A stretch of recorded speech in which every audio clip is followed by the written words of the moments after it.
Good morning, everyone. I hope that you're off to a good start to your day. Today we are looking at 4 lessons from Isaiah chapter 5. Yesterday we read the chapter and we talked about the fact that there are a lot of very good lessons to be able to pull from this particular chapter. I'm by no means going to be able to even touch on all of them with these 4 today. But let me show you 4 things that I found as I examined Isaiah chapter 5. The first one is found in the first few verses of the chapter, where in the beginning of this song, Isaiah gives us a picture of God planting a vineyard. And the vineyard, of course, is the children of Israel. And it talks about all of the things that he did, how he dug it up and cleared out its stones and planted it with the choicest vine, built a tower in the midst, made a winepress in it.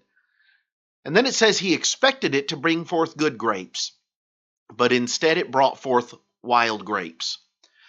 My first lesson from Isaiah chapter 5 is the fact that when God plants and prepares, he can still get wild grapes because of free will. You know, a lot of times we think that if we try to teach somebody the gospel, if we try to lay God's word out to people, if we plant that seed and we don't get the fruit that we're looking for, that somehow the problem's with us. And yet when you go back to Luke chapter 8 and you look at the parable of the soils, one of the things that is emphasized is the very thing that is talked about here in Isaiah 5, and that is God can prepare everything perfectly. God can lay out everything in minute detail exactly the way it needs to be, but man still has free will. So the first lesson from chapter 5 is that even when God plants and God prepares, he can still get wild grapes. Secondly, in Isaiah chapter 5, we find in verses 5 through 7 in the response to that particular statement that God will not accept a wild vineyard. God says, so what am I going to do with this vineyard? I planted it, I prepared it, I've done everything that I need to do for it, and yet I've gotten this result that I cannot allow to stand. And so he says in verse 6, I will lay it waste. It shall not be pruned or dug, but there shall come up briars and thorns. I will also command the clouds that they rain no rain upon it.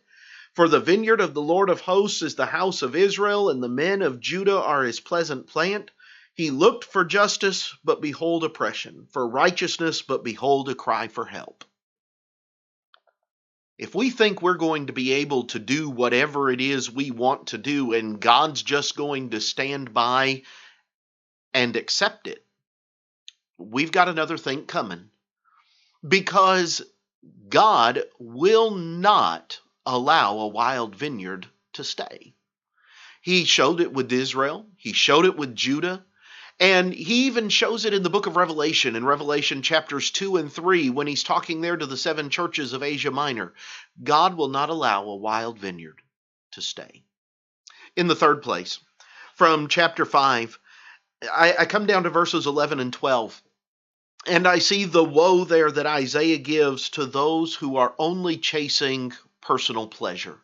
He talks about those who rise early in the morning that they may follow intoxicating drink and continue until night, till wine inflames them. They follow after the harp and the strings, the tambourine and the flute, and wine are in their feasts, and they do not regard the work of the Lord. A lot of people are filled with their own selfish desires, and all they care about is what pleases them and what makes them happy. That will not work with God. It never has, and it never will. We need to learn that lesson from Isaiah chapter 5. The fourth thing that I have is found in verses 20 and 21. And it's one of them that I'm sure many of you have pulled out, and is one of the first passages that sticks out to you as you're reading from Isaiah chapter 5. But there Isaiah says, woe to those who call evil good and good evil, who put darkness for light and light for darkness, who put bitter for sweet and sweet for bitter. Woe to those who are wise in their own eyes and prudent in their own sight. The fourth thing that I pull from Isaiah chapter 5 is the fact that just because we call something by a different name doesn't mean it's suddenly okay. Woe to those that call evil good and good evil. We have a lot of people in our society today who are wanting to change the names of things to make them more tenable, to make them more attractive to people, to make it not sound quite so bad as what it actually is. But folks, just because we change the name does not change what it actually is. We can try to call evil good all we want to. That doesn't make it good. Likewise, people who are trying to bring God down can try to call good evil for as long as the day lasts. It doesn't change what good actually is. Just because we change the name doesn't change the reality of it. Those are some of the things I found in chapter 5. I know that you found a number of great lessons in there as well. So let me know what they are. Let's look at some more things together as we look at and study these passages together. Tomorrow, we will pick up with chapter 6. I hope you have a great day and are enjoying our study through the book of Isaiah.